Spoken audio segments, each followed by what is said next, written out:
What would your treatment be that would be helpful, that we can provide you? And I would imagine that you are really becoming an expert in one of only a handful, not just across the country, but around the world. Yes, but I think I don't want to pathologize. Town movers, Timothy and the guys. And I was kind of shocked and... Getting your teen past the opioid. Peer pressure comes from teens, your teen's age, that has this mowing over the... today, I refer to do with how marijuana affects the development of the teenage brain, and it's abysmal. But so the whole point of all these contract books, except for the romantic one, is preemptive parenting, getting ahead. Now, today I refer to a new topic called lawnmower parenting.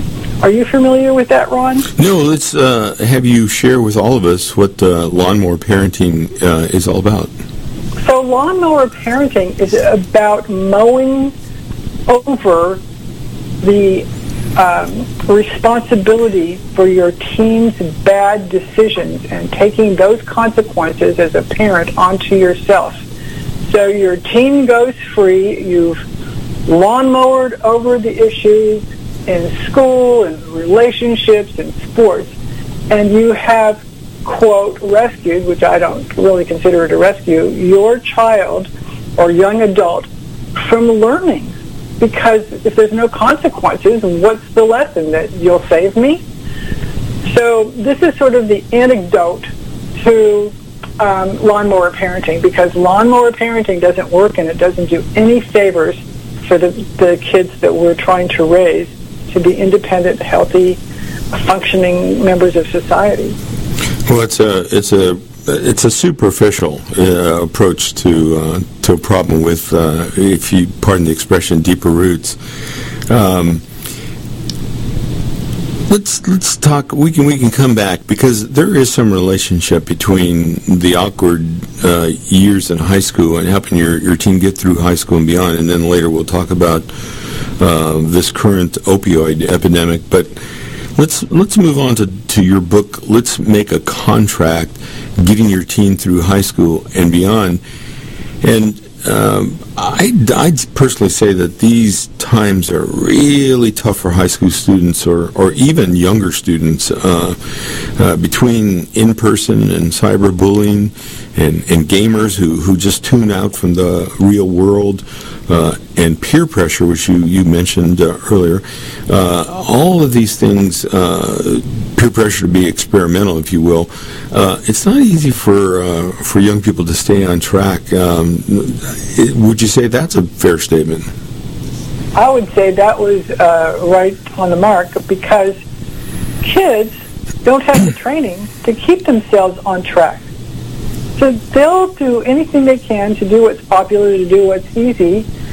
And we parents, and boy, we parents are so stressed out with jobs and the world as it is today, but we parents have an additional responsibility to provide structure for our kids, to make sure that structure is unwavering, and to school our children in what our family values are and what the expectations are. And on top of that, and most parents that I know, we need to figure out what is going on in high school. There are so many scary things that are going on in high school. Are you familiar with all these teen challenges?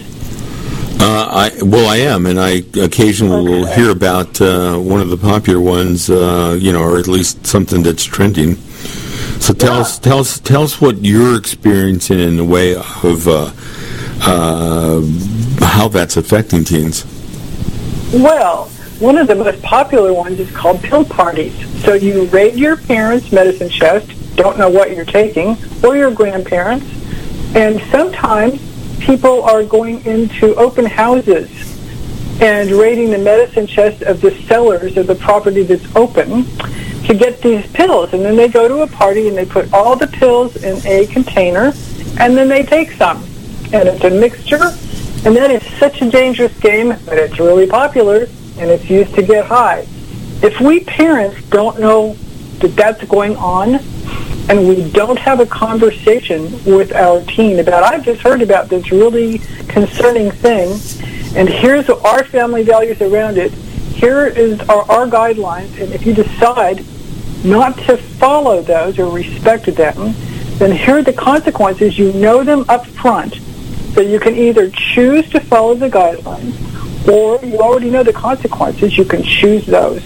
Your choice. And this takes so much of the argument out of life.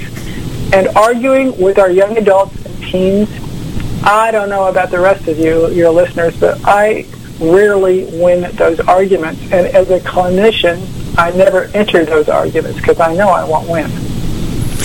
Well, I think, and again, you can tell me whether or not you agree, but I think that in a world of abundant pharmaceuticals, perhaps too many being prescribed too often, there's an abundance in any given medical or medicine cabinet and in the drawers of so many bathrooms. And you combine that with the peer group pressure to be experimental, so you have these two things that work. You know, the supply and the behavior of experimentation without guidelines.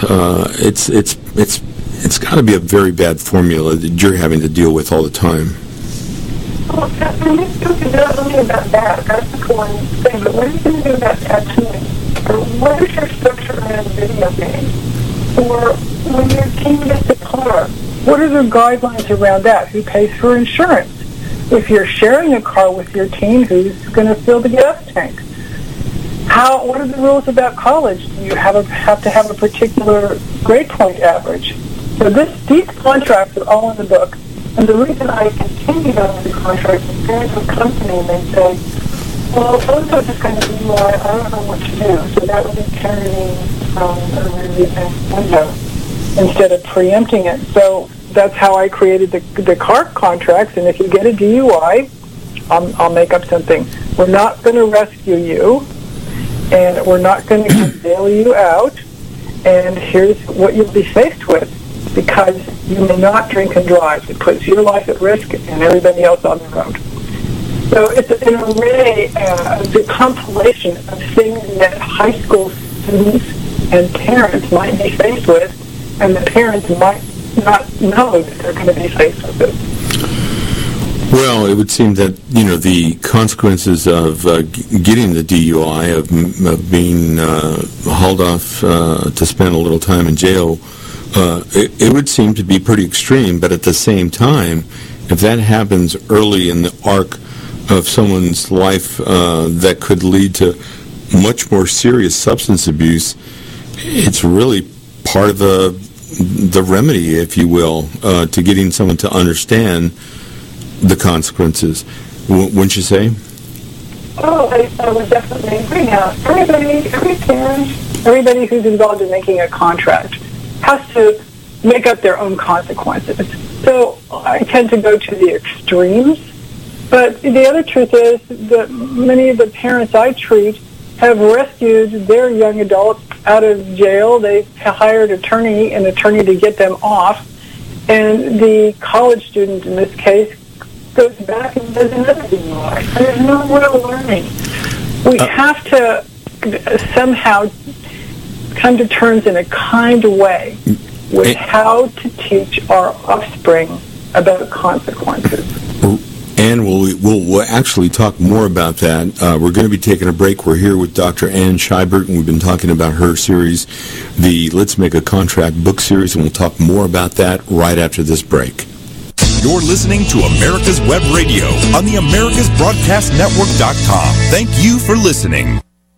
Your auto love and investment demands the best, and for 45 years, Passport Transport has been meeting those demands. From manufacturers to the one-car collectors and all other facets of the auto industry and antique auto hobby. The first and the finest with unequaled service and peace of mind. Passport Transport, your auto transportation company. Contact PassportTransport.com with your need today. Passport Transport. The disease of addiction is a life-altering. The disease of addiction is a life-altering challenge, not just for the person suffering its effects, but also for the family and friends who support and love the one caught in its grasp. What should be the course of treatment? Who is the best person to render treatment? And what is the best place to go for the care that is needed? We know that you want answers to these and many more questions. Call 770-696-9862 and speak to a representative of the Atlanta Healing Center.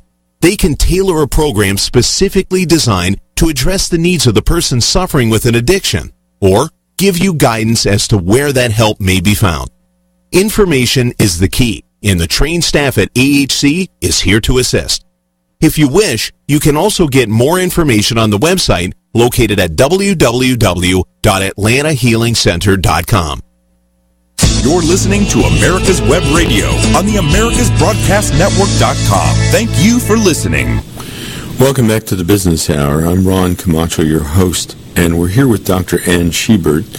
I will remind my listeners that on November 21st, Dr. Schubert will begin her own program, Dr. Ann's Relationship Radio, here on America's Web Radio. So go to the website, www.americaswebradio, and check to see what time the program will be.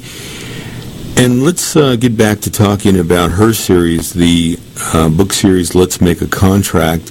We've talked about Let's Make a Contract, getting your teen through substance abuse. And we can segue into getting your teen through high school and beyond. But before we do that, I want to ask Dr. Schubert if you agree that one of the most important things in this whole process of being supportive of your teenager is to at least be aware of changes in behavior or something which would lead you to believe that your child is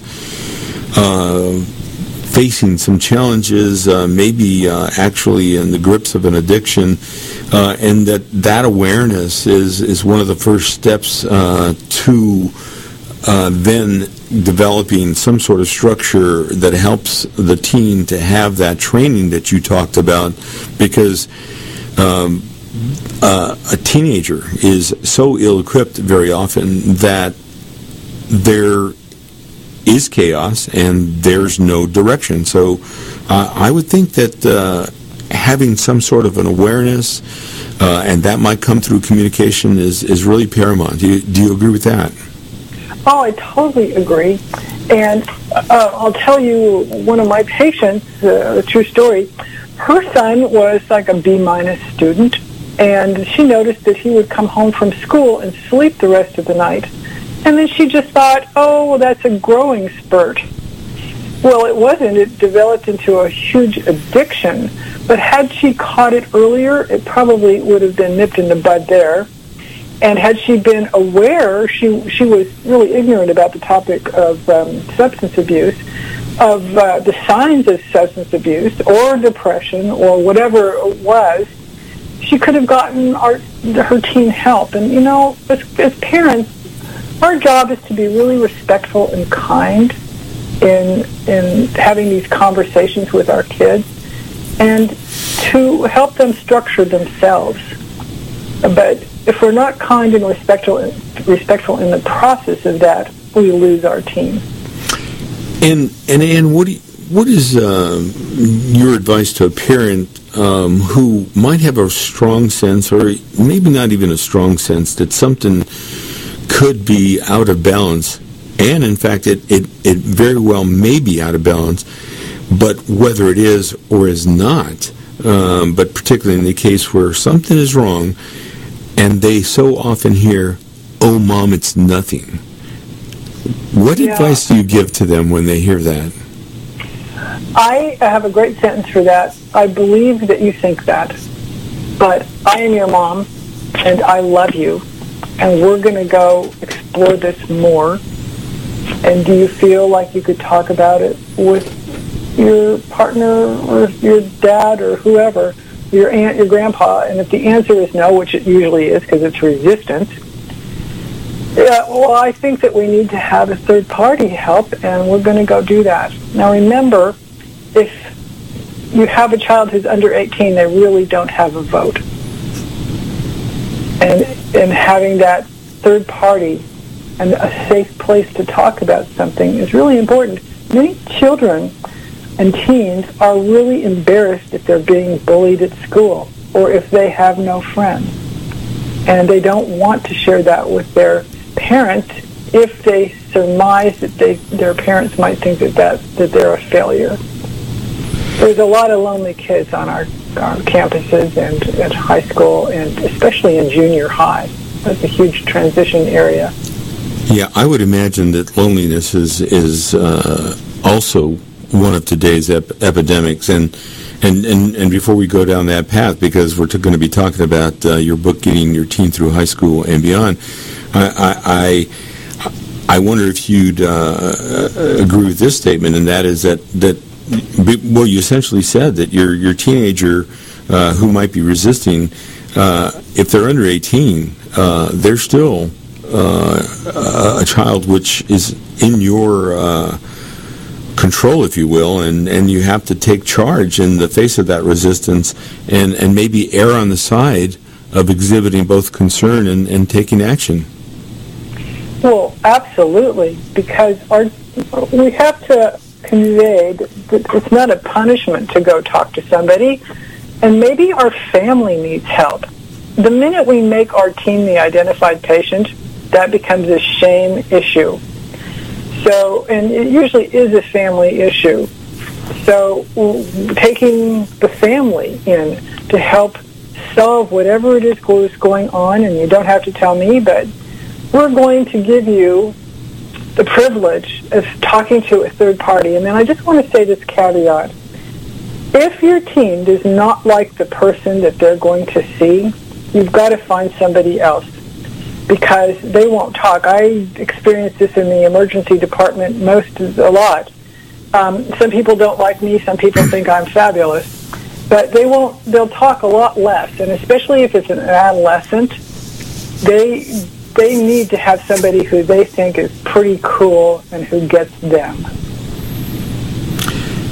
I agree. I have found that oftentimes it's a phrase that I developed. I'll see if I can use a slightly different language to address that. But I think that there are many people who behave inappropriately in varying degrees, and that might just be that they are not someone who is very friendly in an appropriate way around their friends or family, because they had not been told a sufficient number of times by someone who was meaningful in their life that they were acting inappropriately.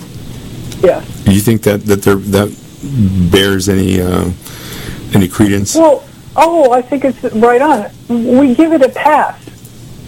So if they're not acting appropriately and I'm tired and I ignore it, it goes into what I call the okay corral. And what hangs out in the okay corral are things that are not okay that right. I have given a pass to. Right. It's really hard to get things out of the okay corral, because once you've done it, especially with a teen, it's like, well, you let me do it before, why can't I do it now? And it turns into a big argument. So, yes, I agree with you. And also, I think that a lot of times teenagers just need. This is also going to seem a little bit simplistic, but it's even as you're bearing down on your teenager and imposing some structure, they've got to have a sense of what I call unconventional love. Mm-hmm. Do you agree with that? I think providing structure for one's teen is one of the most loving things parents can do. And the teens will come back and they may say, I just hate you. And here's my sentence that I'll give the gift to the listeners is, I believe you feel that way. Because why argue with that? They're just telling you how they feel. So our job is to, in a kind way, do what you're saying and to provide some safety. It's not safe out there if I'm 17 years old and having to make adult decisions that I'm not equipped to do. And I believe you feel that way as a way of acknowledging their reality. Yeah, so we can't say it in a snarky way either, or in a condescending way, because that won't get the result we want. Thank you for telling me that. I really believe that you feel that way, that you hate me. So can you talk to me a little bit about that? And usually the answer is no, and then it might be time for a third party. But I want to go back to the OK Corral for a minute, because this also applies to adults. If I'm in a relationship and I allow somebody to call me a 4 or 5 letter name, that goes into the OK Corral. And I can suffer with that because I didn't do anything about it, or I can nip it in the bud right there. Right. And do you also find that sometimes in uncovering what a parent would ascribe to a child as a problem, that problem reveals a larger, and you kind of alluded to this, a larger family dysfunctionality? Does that happen a lot? That happens a great deal of the time, because if I can create an identified patient, the person in the problem, with the problem in my family, then it's not having anything to do with me. But, families are a component unto themselves. So I really think that most of the problems are seated in relationships with parents or some kind of parenting issue. This is not to blame parents. God knows it's hard to raise our kids, especially in this frantic workforce and what's going on in the world today. But we have to remain calm and structured. No, I think calm and structured is a really, really, really smart thing to be aware of. And I want to add one more thing. Do you want to hold that, Ann? We're going to be taking a break, and hold on to that thought. We're here with Dr. Ann Schubert, and we're talking about her work as a clinical psychologist, helping teenagers and families be more functional and communicate better and healthier. We'll be back with Dr. Ann right after this break. You're listening to America's Web Radio on the AmericasBroadcastNetwork.com. Thank you for listening. Hi, I'm Dr. Mike Karuchak. Join me and my co-host, Dr. Hal Schurz, as we talk about the topics that doctors talk about amongst themselves, such as Medicare, Obamacare, alternative forms of care, and health information technology. Join us every Thursday morning, 8 to 9 a.m. The Docs for Patient Care Foundation is your way to join the fight and become a member of an organization created by doctors for patients, dedicated to fighting for your healthcare freedom and preserving the doctor-patient relationship. Get a pen and paper. Write down docs4patientcarefoundation.org. That's DOCS, the number 4. patientcarefoundation.org. Go to our site and please make a generous tax-deductible donation and join the fight today. Thank you. Perhaps you are struggling to cope with the disease of addiction. If not, you probably know a family member or friend that needs help in battling the cravings and the personal and professional damage done by the effects of drugs or alcohol. Get a pen and paper and be ready to write down the following. These are the issues that the trained staff at the Atlanta Healing Center address and treat every day. Their doctors and counselors with over 40 years of practice in the field of addiction can treat the suffering individual in a thoughtful, compassionate, and experienced manner and guide him or her along the path to recovery. So call 770-696-9862 and speak to a knowledgeable staff member about how you or your loved one can be helped to enjoy a better and healthier life. More information is also available on the website at www.atlantahealingcenter.com. You're listening to America's Web Radio on the AmericasBroadcastNetwork.com. Thank you for listening. Welcome back to the Business Hour. We're here with Dr. Ann Schubert, and we've been talking about her book series, Let's Make a Contract. Let's Make a Contract, Getting Your Teen Through Substance Abuse. Let's Make a Contract, Getting Your Teen Through High School and Beyond. We're going to be talking about getting your teen past the opioid epidemic and also getting through unhappy romantic relationships. But before the break, you had something, Ann, that you wanted to share, and I believe you were going to be addressing that topic I raised about the larger family dysfunctionality. Yes, I was going to say that if you set a guideline in your family for your kids and you don't do it, what you're teaching your kids is it's okay to disrespect what you said because you're not respecting what you said. And the lack of follow-through on what adults say to their young adults and teens and children is so critical. And we have to be in line with what we say. We have to walk our talk so that we become believable, that the kids know that what we said is going to happen, and that the structure is there to protect them. That's all.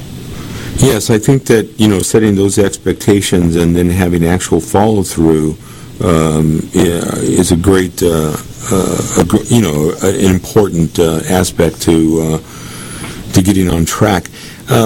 We were talking about substance abuse early on, and at the core of today's one element of today's most extreme teenager epidemics is the opioid epidemic. And, with the harsh reality of a growing supply of cheap and synthetic drugs, it's no wonder that teenagers are getting hooked on opioids. And, as we said, that problems with teenagers has no demographic boundaries. In fact, here in the well-to-do suburbs of North Metro Atlanta, we've seen report after report of suicide from overdose. Tell us why you think this is and a little bit about the guidance that you offer to both teens and parents, some of which we've already talked about.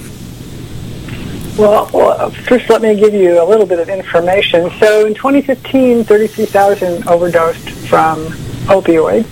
In 2016, 53,000 overdosed from opioids. And the current information is not out, but it goes up every single year. Here's what I found in writing this book, this piece of research from the University of Michigan, that found that the legitimate use of opioids taken by the 12th grade adolescents, and these adolescents had no interest in drugs, no interest in smoking marijuana, and they took the prescription, the opioid prescription, as prescribed. They had a 33% more likely chance to misuse opioids by age 23. Now, that was astonishing to me. And so I'm thinking that opioids are good in some way, but boy, can they hijack a life.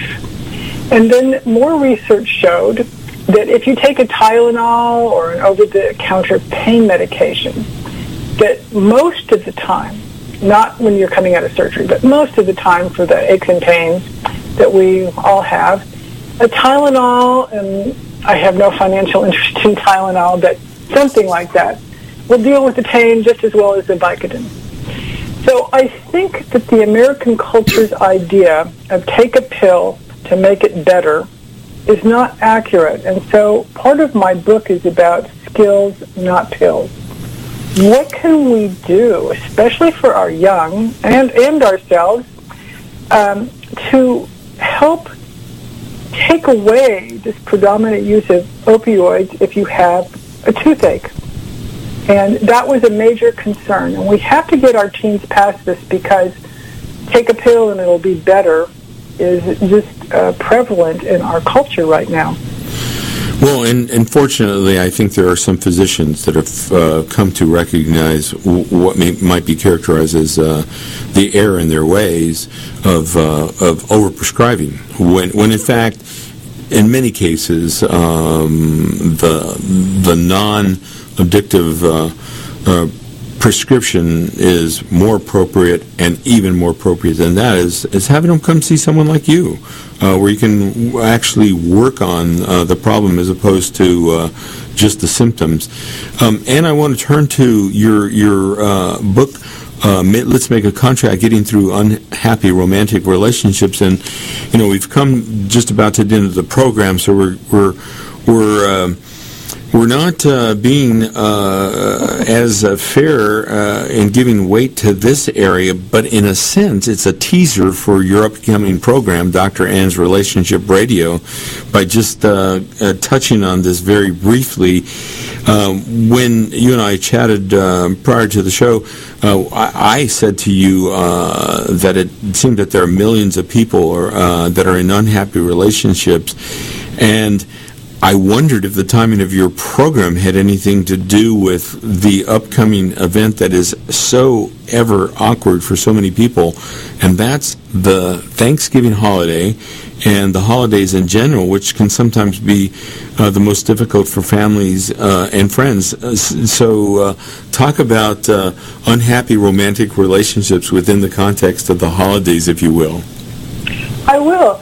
So it's not just unhappy romantic relationships, although that's my last book. I'm working on, my next book is Unhappy Platonic Relationships, which would touch a great deal on this. But here it is, we enter the holiday with cultural expectations, like this is going to be a happy time. And for many of us it is. But sometimes, we don't like our relatives, or we've just had a fight with our spouse, or our romantic relationship is ending and we're miserable, and we're trying to be happy or have that look good happy, and it just doesn't work. So how do we come to terms with that and respect our own feelings? And I created this concept called unhappiness rituals. And what that is about, in short, is we enter into a way of thinking that we know leads to our unhappiness. And how do we get out of that is the question. So for the holidays, whatever is making you unhappy, what could you do differently? And we're going to investigate this in our first program, and the first group of programs will be dealing with challenges that the holidays bring us. And also, lastly, there's a lot of grief for many of us attached to holidays because the old happy rituals have been replaced with being alone or being in an unhappy relationship, or we aren't experiencing what we used to as a child. And there's a lot of grief around that, and we try to put on a happy face, and it's contradictory to how we're feeling inside. Well, also within this context of setting up some structure for having a healthier interaction amongst friends and family members, and you'll have to pardon me, this is somewhat humorous, but I think there's some validity to this, because you brought up the term, and it's I think it's a great term. I can see having a program or having a theme of, you can be a little bit sarcastic, but don't be too snarky. Don't you love that word, snarky? Yeah, snarky is a great word. It's really, and you can even be humorously snarky, so that you're not too offensive or hurting someone's feelings. Because snarky and sarcasm go together. But you and I also, in our early chat, talked about humor being such a great mechanism. Absolutely. Boy, if we can't laugh at ourselves and with others, not at others, but with them, we've lost a lot of joy in life, because it helps us. Actually, there's a lot of medical research about laughter and healing physical ailments. So laughter is very, very important, and if we can laugh ourselves through the holidays and find humor in what Uncle Henry said that is usually insulting, my made-up Uncle Henry, then we'll get through it in a whole different perspective than in the suffering and, oh my God, I don't want to cook another turkey. Well, you had shared with me a story, and we're not going to go into it because we can also offer this up as a teaser to get folks to tune in, but a story of someone who has virtually laughed her way into better health, we'll say. Now I want to ask you this one, could be our last question, Dr. Ann, but how do you personally, what do you do for your own mental health? Because you are bombarded with other people's problems, and I learned early on, one thing I shared with you was a faculty member who was a psychologist who said that he thought that oftentimes people in the helping professions did not insulate or sufficiently insulate or isolate themselves from their day's work, and that they sort of took on the problems and the burdens of their patients. So what do you do for mental health? Do you exercise, diet, yoga, family, friends, pets, romance, adventure?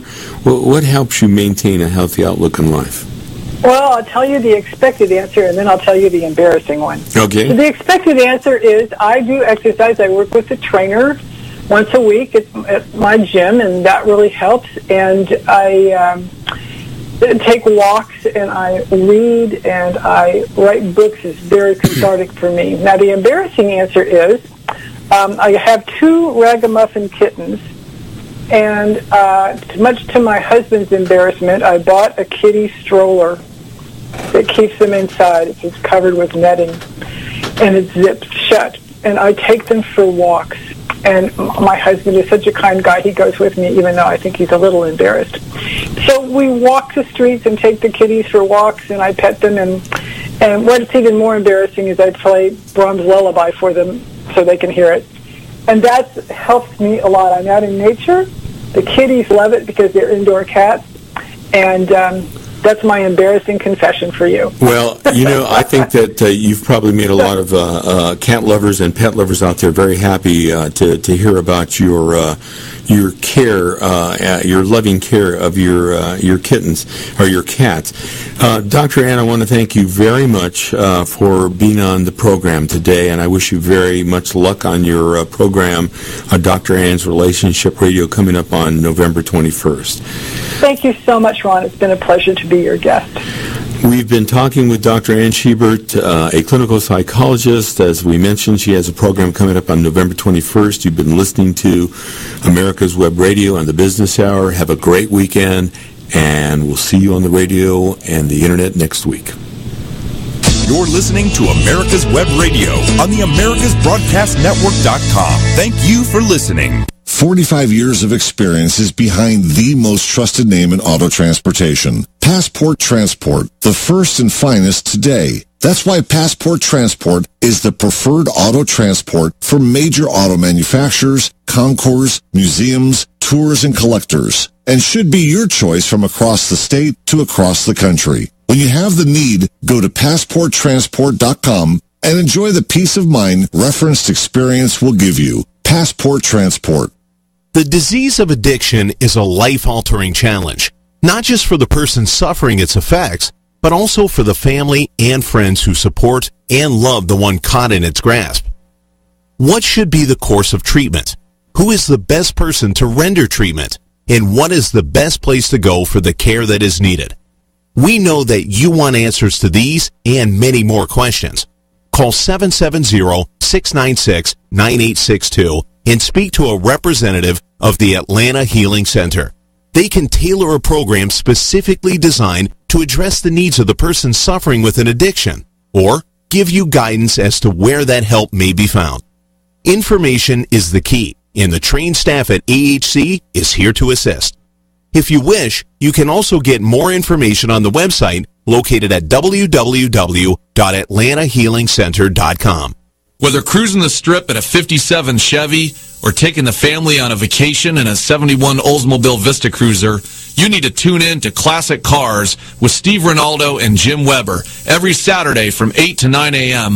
on AmericasWebRadio.com. You're listening to America's Web Radio on the AmericasBroadcastNetwork.com. Thank you for listening. .com. Thank you. Welcome to Medicine on Call. This is Dr. Elena George, and today I have a colleague on who I greatly admire and respect, and I call a very... .com. Thank you. Welcome to Medicine on Call. This is Dr. Elena George, and today I have a colleague on who I greatly admire and respect, and I call a very good friend, Dr. Chris Held. She's an ophthalmologist in Texas, and she's on the front line of healthcare and with an independent medical practice like my own, and she's taking the time out of her practice to start or to educate the legislators so that we can start getting laws in place to help save money. I think everybody's been caught up with the cost of health care, and single payer seems to be the thing, once again, it keeps coming around like some sort of bad cold, that it's the answer for all, to all our medical woes, and it's not. And one of the things that's driving our health care costs is our prescription drug prices. And I wanted Dr. Held to come on and talk about something that most people have no idea it exists. It's something called the Safe Harbor Law. And Dr. Held, first of all, thank you so much for joining me. It's a pleasure to have you on. Elena, thank you, Dr. George, so much for having me on. I admire and respect you so much. You're one of the people that inspired me that, like, yes, we can continue to practice our profession of medicine, serving our patients first, honoring the patient-physician relationship without all of this third-party intrusion. But if it takes a stand, it takes someone being strong and doing what you did and then what you inspired me to do. And I'm grateful to have met you and call you my friend. And thank you for giving me the opportunity to come on and discuss this critically important issue with you, because, you know, you and I can do what we want, and we can choose to serve our patients. We can take care of our patients outside of a dysfunctional system. But if they can't get their medications, if we write them a prescription and they can't afford their medications, we've lost, everyone's lost. And that's what's happened to this day and age. Even the people that say, oh, I have quote-unquote coverage. Mm-hmm. Well, you may have coverage, but if you're diabetic and you can't get your insulin, you don't have anything. And that's where we are now. So thank you so much for having me to talk with you, because your audience is incredible, and I'm grateful for you and your audience. Well, thank you, Chris. You know, let's start at the beginning. I remember when I first started practicing medicine, you know, back in 2001, the cost of prescription drugs was nothing like it is today.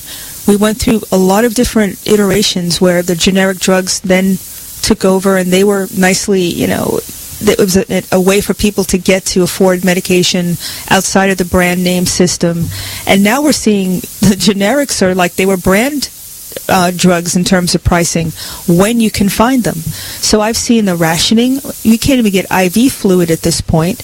This is not by accident, is it? It's really not by accident. And not only is the cost, you know, going back to when you and I started practicing, but we don't have the innovation. You and I are having to treat our patients now with the same drugs that we used 15 and 20 years ago, actually at greater cost and with less accessibility. And it's really been quite disappointing and shocking to me that this has come to that point. And you're absolutely right about even IV saline. How in the world could we, the United States of America, be having shortage of IV saline in the OR? And one of our dear colleagues who has brought great attention to this is anesthesiologist Dr. Bob Campbell, where the anesthesiologists go into the OR in the morning and they're literally having to say, what do we have available for us to work with today? Can you imagine?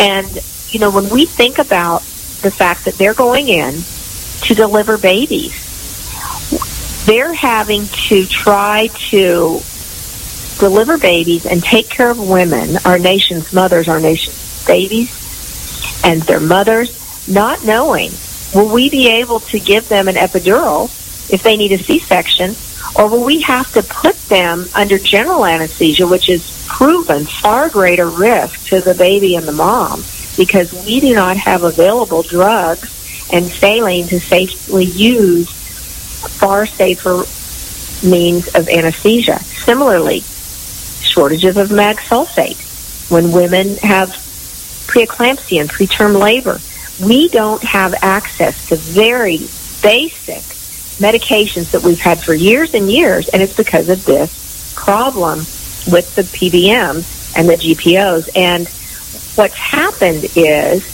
that in order to get your drug on a formulary this day and age, you really have to be engaged in a pay-to-play scheme if you are the drug manufacturer. And as a result, the cost of the drugs go up. And for those that can't afford to play in this game, they lose the ability to stay in business. And when companies go out of business that are making very simple things like insulin and IV saline and mag sulfate, when those businesses go out of business, when those labs shut down, not only do we lose free market competition, which keeps the costs up, but we lose access to those very drugs. And we have people that are literally going without their medications, diabetics going without their insulin, people having to go under general anesthesia instead of local anesthesia because of this problem with the pharmaceutical benefit managers and the group purchasing organizations that are middlemen, that are extracting literally minimum $200 billion a year out of our healthcare system. And this is incredible money that is taken from the taxpayer, taken from the patient, to profit these middlemen to an obscene extent, lead to drug shortages and rationing, inflation of the cost of drugs, tainted drugs, because at this point in time when you can't get the drugs, you have to get them from other countries, such as China, where they can be contaminated, and from people that have to compound the drugs in labs that may not be able to do it perfectly. And so there's all sorts of problems with this, and it all boils down to unintended consequences of a law. And if we could repeal one sentence in a law, we could solve this problem. I guess you may not be able to tell me what congressperson came up with this law, but is it safe to say that it was to the benefit of Big Pharma? I mean, there were no doctors involved with this. I guess the AMA never had any kind of say-so in this. This is a big business decision, isn't it? Well, it really is now. It is. So what we've had is we've had a way back in 30 years ago, in 1987, there was a line added to Medicare. And what they did was they created a safe harbor. And I don't like the fact that this is called a safe harbor because it makes people think it's good.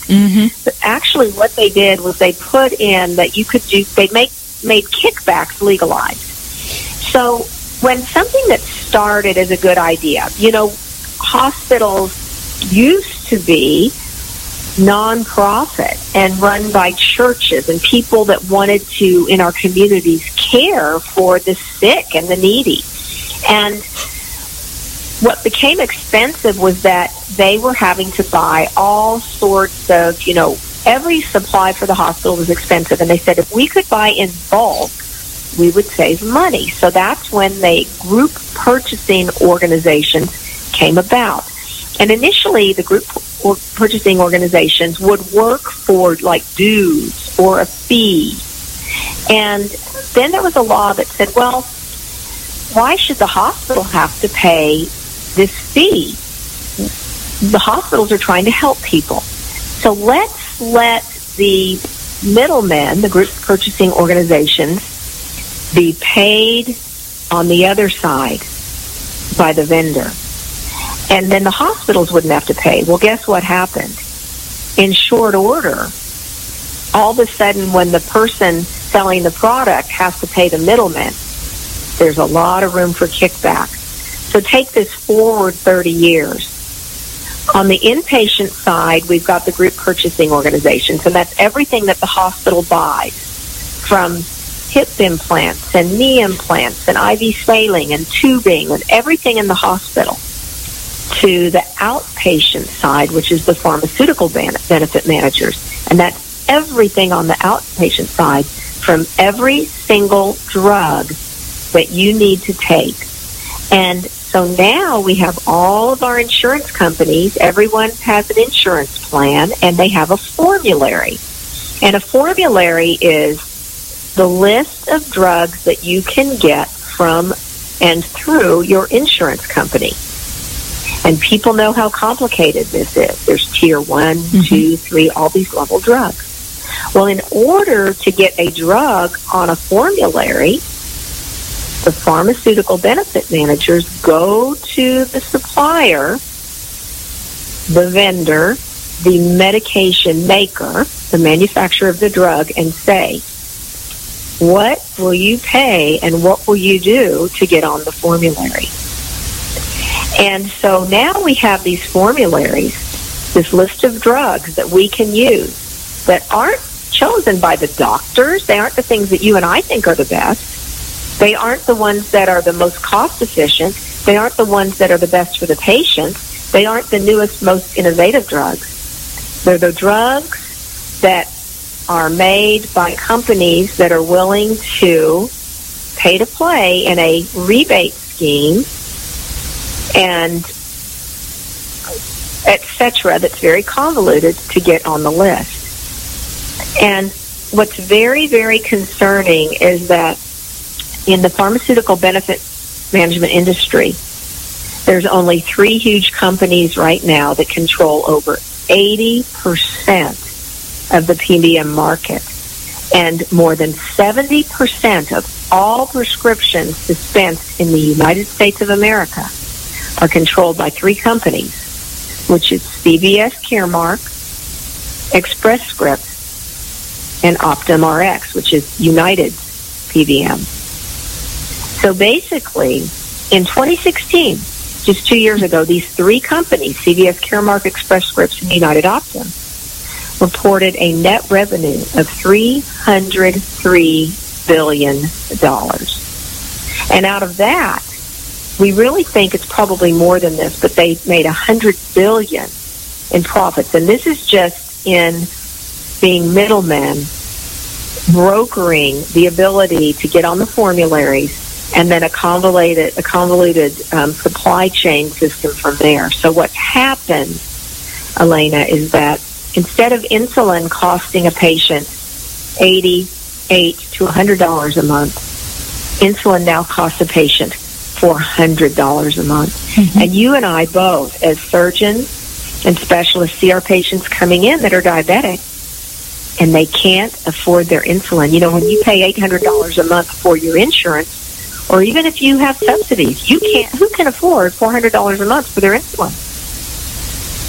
They can't. And they can't. No. And we know that this is all because of this dysfunctional supply chain secondary to this safe harbor that legalizes kickbacks or keeps them from being punished.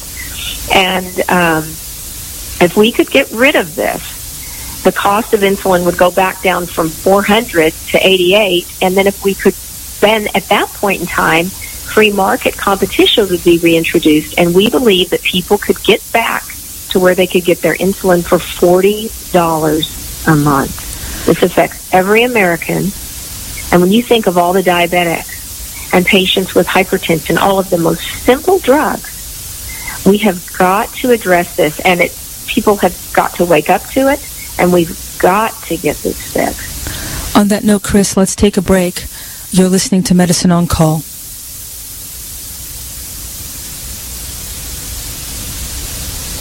This is Dr. Elena George from Medicine on Call.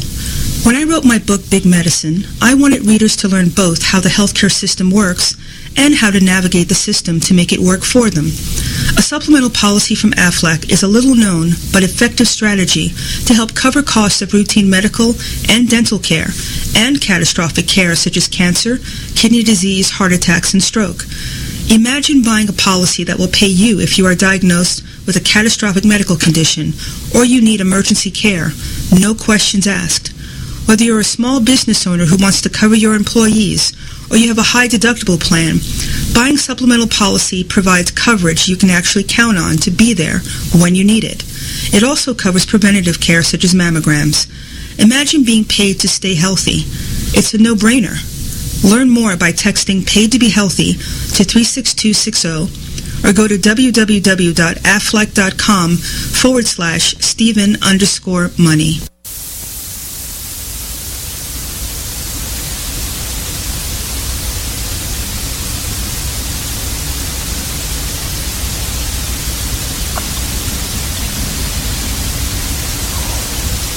Welcome back to Medicine on Call. We're having a really important conversation with Dr. Chris Held, an ophthalmologist in private practice in Texas, who, like myself, is an advocate for her patients and a visionary. I mean, this is not rocket science here, Chris. This is manufactured, extreme elevation of cost, and that didn't have to happen. And one of the things that took me, that struck me in the 3 PBMs that you mentioned, what happened to conflict of interest, or what do you call, it's like, for us it'd be the Stark Law. You couldn't self-refer. But you have United, who is a big insurer in the PBM market. You have CVS, Caremark, who are pharmacies who are in the PBM market. This is just a little bit of a, I don't know, but I can't think of the word right now, but this has got to be against some sort of law, where they're basically taking over the market and monopolizing it. Well, they really are. And there's a word for it. It's called a monopsony. The GPO PBM cartel is basically a buyer's monopoly or a monopoly, and this is the rarest and most harmful type of monopoly. And so really what they're doing, an example of this, CVS is now going to buy Aetna, the insurance company, for $69 billion. Now, if that doesn't tell you something, that's like, the company that transports the Coca-Cola is going to buy Coca-Cola. The middlemen have become so profitable that they are now going to buy the insurance company. So it is basically, I think, you and I aren't attorneys, but we're doctors and we're patients. And this is racketeering, this is money laundering, and what they're doing is basically making PBMs as a shell company. And they're trying to also wipe out the small mom-and-pop pharmacy. They're putting them out of business. Pharmacies are being hurt because they get a very small fraction of profit from this. All the profit goes back to the insurance companies and the middlemen. And there's no other industry or business where this is legal. In any other business, this is illegal, and it's only because of this safe harbor that it's legalized theft from the American people and from the American patient. There's a really good graph, and I think people should all try to refer to it, and it's by Pharma, and it really shows how the flow of money from a diabetic patient who ends up paying $408 a month for their insulin until their deductibles met, and the insurance company ends up getting $240 back in rebates. The pharmaceutical benefit manager ends up making about $55. So out of the $400 that the patient pays, $300 goes back to the insurance company and the pharmaceutical benefit manager. Wow. A small amount of money goes to the person who made the drug, maybe the $88. And it's a scam. The estimates are, and everything that I'm telling you is the most conservative and lowest estimate. It's probably really far worse. Every drug that we're able to get, when we're able to get them, is probably inflated by 30 to 50% by this supply chain dysfunction that is legalized by the safe harbor. And if we could, and on the inpatient side, over $100 billion, on the outpatient side, over $100 billion, could be taken back and used to lower drug costs for all patients and cost of all medical supplies. We cannot fix our health care problem without fixing this. And if we could fix this, we could solve everything without having to go. Everybody, this is across party lines. This is across humanity lines. This affects everyone. And anyone who doesn't stand up for this, getting rid of this safe harbor, has only got to be part of the cartel, really, because nobody can be in favor of harming patients like this. You know, one of the reasons that there was a meningitis outbreak years ago in 2012 was because there were contaminated drugs having to be sold by an unregulated compounding pharmacy, which was a direct result of this, because two FDA-related generic drug makers could not keep making a steroid painkiller because it had become unprofitable. They were put out of business. So physicians had to buy from this compounding pharmacy. They got the hated drug, and people were harmed. Same thing when we have to get drugs from China or another country. If they're tainted, people will be harmed. But worse than that, when we can't get salt water, and this is something you bring up so astutely. Remember they said, we can't get salt water. We cannot get IV saline. Right. My goodness, we could make saline in any lab. Well, why can't we? Because it's made largely in Puerto Rico. Right. And they said, the hurricane came and they couldn't get the saline manufactured and out of Puerto Rico. Now let's ask ourselves, why the United States of America is the only place we can make salt water? Puerto Rico. That's because they're amongst all of this non-transparent, secret dealing, contracting. Part of it is, if I'm going to pay to get my drug on your formulary and give you all these rebates, you have to promise me nobody else is going to be on the formulary. So say Baxter, who makes saline in Puerto Rico, probably had a secret contract that said no one else can make it. This sole sourcing, contracting, and secret deals is so bad and so harmful to patients, it's frightening. And the other thing is, when they say, in order for me to get on your formulary, I'm going to have to pay you all this rebate money, guess what they have to do? Then they have to raise the price of their drug. So it's a vicious cycle that keeps going on, and it leads to a tremendous shortage of drugs. We can't even get generics. Mm-hmm. We can't get drugs made because they have these secret deals that no one else can make them or put them on their list. So patients don't even have access to innovation, the best drugs. Things are truly inflated, and all we would have to do is get a repeal bill to be signed. Now, why hasn't that been done? Can you imagine? Gee, great question. I wonder. It's, when there's $200 billion a year profit to a middleman industry, if they take just 10% of that, which is $20 billion to lobby and influence, how can you and I, as physicians and patients, fight that? We have no power as far as that comes. But we do have power as patients and physicians because we can vote, and we need to call our congressmen, and we need to call our senators, and we need to let them know that we're aware of this. They must be. We need to make our fellow physicians aware of it. We need to make our people in our community aware of it. And we need to stop this problem. And one thing they'll do is they'll say, okay, Mr. Congressman, you're going to sponsor this bill? Well, then we're going to give millions of dollars to support your opponent in the elections. You're going to be defeated. Or we're going to do this and that. There's so much money and power thrown around by outside interests that have been allowed to come in between the patient and physician because of increasing intrusion by third party into the patient-physician relationship, that it becomes very overwhelming. But we cannot give up and give in. If we have a bill, there's a bill, it's one page, and all they have to do is take out that clause that allows the GPOs to accept payments from the vendors. Normally this is illegal. And if they can just take this one sentence out of the bill, and then boom, that's it. There's no more safe harbor from prosecution for racketeering. If a company writes contracts then that fuel the sole source clauses and stuff, they're going to get caught and go to jail.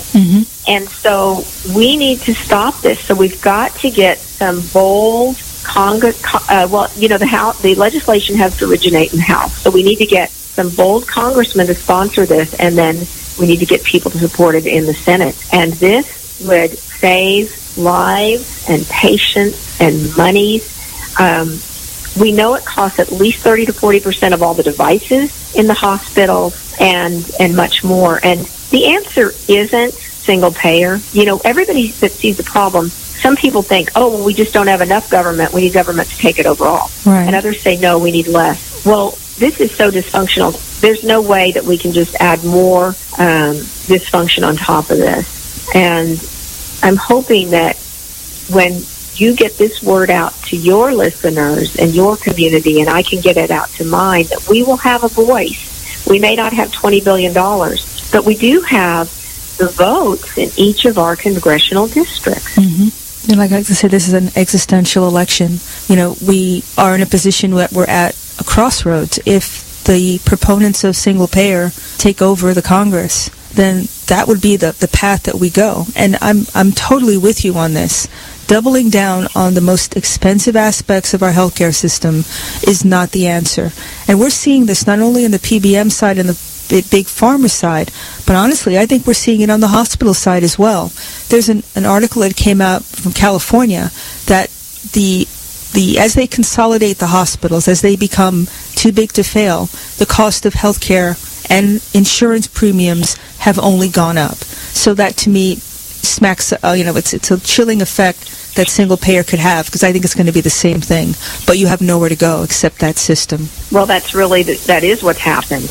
And, if what we're experiencing now is any example of what will happen, well, we can only imagine. And you're right. Studies are showing now as hospitals are buying up more and more and more physicians' practices and controlling them, they can dictate what the costs will be. Mm-hmm. And the group purchasing organizations on the hospital side, there's even evidence that they also include kickbacks to the hospital administrators and not just the hospital administrators, but these whole accountable care groups and these big vertical integrated healthcare systems. They'll get kickbacks in the forms of shares of stock and all sorts of things. So the kickbacks are on many, many levels. And when the hospitals buy everyone up, they can decide what they want their costs to be. And you're exactly right. Studies are showing now costs are not coming down. They're going up. And there's less efficiency. There was another study I read that the independent practices, the smaller practices like you and I have, where we deal directly with our patients, we're more efficient. Mm-hmm. We also spend more time with our patients, and we do it at way less cost because we aren't having to pay out for all of this insane nonsense of complying and reporting and paying middlemen. We're able to deal directly with our patients. And this is what we as a people and as patients and physicians should be fighting for, the ability to continue to engage in a patient-physician relationship outside of all this growing dysfunction. And, a study showed that if we do go to single payer, and, single payer is just a nicer name for socialized medicine. Mm-hmm. Medicare for All is just a name for socialized medicine. It will cost $32 to $40 trillion over the next 10 years. Now, where are we going to come up with an additional $3.2 to $4 trillion a year? That money doesn't exist. So when that money doesn't exist, people will go without care. And the government will be deciding who gets care and who doesn't. And we see already what's happened in Great Britain, in Canada, and it doesn't work. You and I know there's no example of where it's ever worked. Well, people say, what about Sweden and this and that? Okay, they have a fraction of the people we have in the United States of America, 320 plus or minus million people. We're not a small country. We're a large country. We also are a free country. We're a loving country, a compassionate country, where we want to take care of everyone. We're not willing to just put them on gurneys out in the hall or out in the street and not provide them care. So single payer, socialized medicine has never worked. It's not the answer. It's doomed to fail. And Bernie Sanders and all of those followers, Vermont, they failed, so we don't have to. They tried to do it in Vermont, and then the governor said, we can't do it. It was too expensive. So it's too expensive. Yeah. And I don't think they even started in California. They talked about it, but it never even got off the ground because the cost was just prohibitive. And, on that note, let's take a break because this is a really important topic to hammer home. You're listening to Medicine on Call.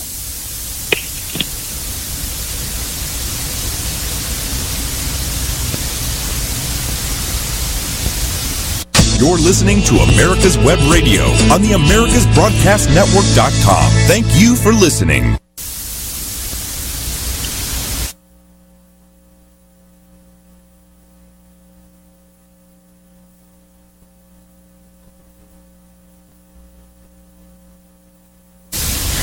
Welcome back to Medicine on Call. I think Dr. Held is doing a wonderful job of explaining a very complex situation. But the bottom line is there's somebody, if you just follow the money, there's somebody who's standing to gain an entity, a business model, if you want to put it that way, that is using the doctor and the patient as a means for windfall profits. And it's disconcerting and disappointing, honestly, that our Congress doesn't have our best interest at heart, that it's all about them just getting in. And we do have the power as patients and as physicians. We have the power of the purse. We can stop getting sick, for one thing, but we can also go to direct primary care or independent doctor's offices. Here in Georgia, we're allowed to dispense medication through our offices. I'm not sure if Texas allows that as well, but that's a really inexpensive way for patients to get their medication because we are not PBMs. We get our medications directly from not a manufacturer per se, but an entity that sells it, like a one-off from the manufacturer, but you don't have the middleman involved, and it's a fraction of what it costs through the pharmacies. It is a fraction, and you know what? I think it is imperative that states get that. 44 states have it. Thank goodness you all have it in Georgia. We, of all things, we do not have it in Texas. Oh, wow. And it's one of the things that I and many physicians are fighting for. Our legislature meets every other year. We have absolutely got to get in-office point-of-service dispense because, I'll just give you an example. I had a patient come in because I am direct patient care, and even as a surgeon, I can establish my fees. And I've gone to and negotiated way, way, way, way down. In fact, I can perform cataract surgery on patients far less than if they use their insurance, and certainly if they have a high deductible. But I had a gentleman come in, and we also have the ability in a direct patient care scenario to provide true charity, and I love doing that sometimes, most all the time as much as I can. True charity is when you choose to offer that to a patient. You're not compelled by government. Mm-hmm. And I have a patient that I was able to take care of. He's a working man. He was early 60s, and he was literally blind from his cataracts because he didn't have insurance. So he found me through the direct patient care referral, and we had him set to go to surgery. And the first time he had to cancel because he didn't have a primary care physician and his blood pressure was sky high. So we got that taken care of. The second time we had to cancel because his sugar was 450 because he couldn't afford his insulin because of what we talked about earlier. And the third time we finally got to do it. And the reason that he couldn't afford his insulin the time before was because he had to spend $600 on eye drops. And this brings us to 2 points. If I can have point-of-service dispense in my office, I can basically sell him the drops at cost, which would probably have been about $30, versus him going to a pharmacy. And it's really unfair competition. We talked about these agreements between the pharmacy benefit managers and the pharmacies. Mm-hmm. There are gag rules in their contracts, just like there's sole sourcing contracts that, like, okay, if we're on your formulary, we're going to be the only one that gets to make this drug. Well, there's gag rules. So a patient will go in, and the pharmacist cannot tell a patient that they could get the drug lower by paying cash and not using their insurance. So there's patients that come in and they want to get a drug, and on the, let's say their drug plan will say it's $50. Well, they could maybe buy it for $15 if they just paid cash. Mm-hmm. That's ridiculous. So this patient went in to the pharmacy, and it was CVS, and it's typical that CVS, is one of those top 3 we talked about. And rather than him being able to, he had coupons. They didn't honor him. They didn't tell him anything. He paid $600 for drops. Well, my heart was broken. He did not have that. He paid more for his eye drops than he paid me to do his operation. And yes, to me, this is unethical. It's taking advantage of our most needy, hardworking people that are trying to pick themselves up and work and become independent. And it's just nothing rubs me more raw. So there's a company called Imprimis that will compound the drops, and they actually will take the 3 eye drops that I had prescribed, put them into one. Because we don't have in-office dispense in Texas where I could just sell them to the patient at cost at the front, I had to have the patient, we fax or send things in, then they will contact the patient and they will mail the drops to the patient's home. And instead of it being $600, it's $50. So these are the things we have to do, and Texas has got to get that. And that's where a direct patient situation like you have with point-of-service dispensing saves our patients. Getting these middlemen out saves patients hundreds and thousands, in our country millions and billions. A recent patient who pays $850 a month now for her employer that she gets through her employer. He pays $850 a month for her. I wrote her for an eye drop, a very small bottle, that Humana said, you pay $70. And then if you look at the explanation of benefits, it says that it said Humana was going to charge $1,000 for that eye drop. And that she paid $70, and that they paid back the insurance company $900. What? Okay.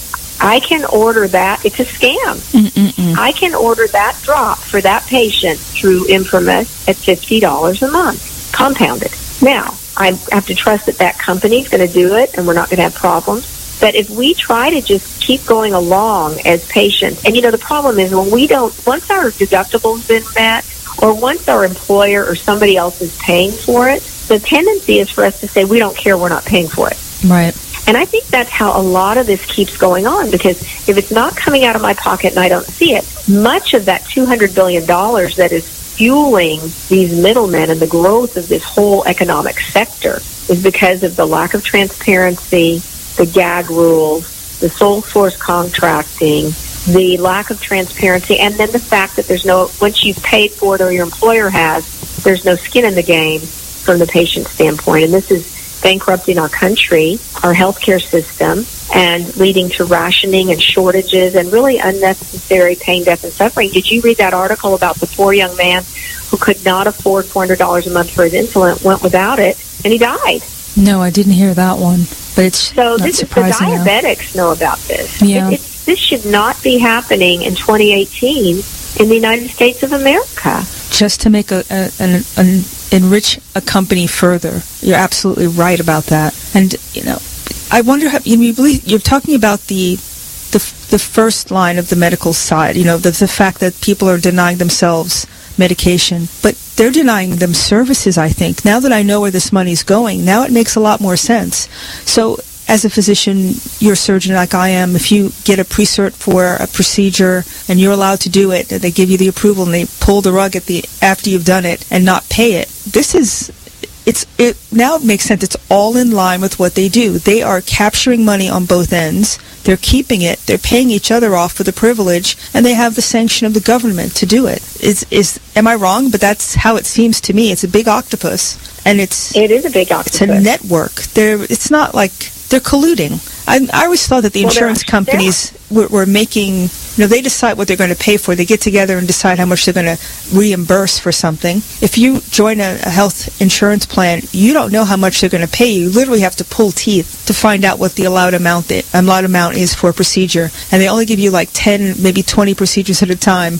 Years ago on October 1st, one of the things, when you think about the way it works, the insurance companies get premiums from the patient, and then they get subsidies from the government. So the insurance companies, and then on the pharmaceutical benefit manager side and the pharmacy side, they get money. So you've got a group of business people, and remember, they're not doctors; they're business people. Yeah. Their job is to make their shareholders happy. Mm-hmm. Our job is to cure and take care of our patients. So really, you can't blame them. They're doing what they were trained to do. So they get money from the government and money from the patients. How do they keep the money? By not doling it out. They keep it by denying.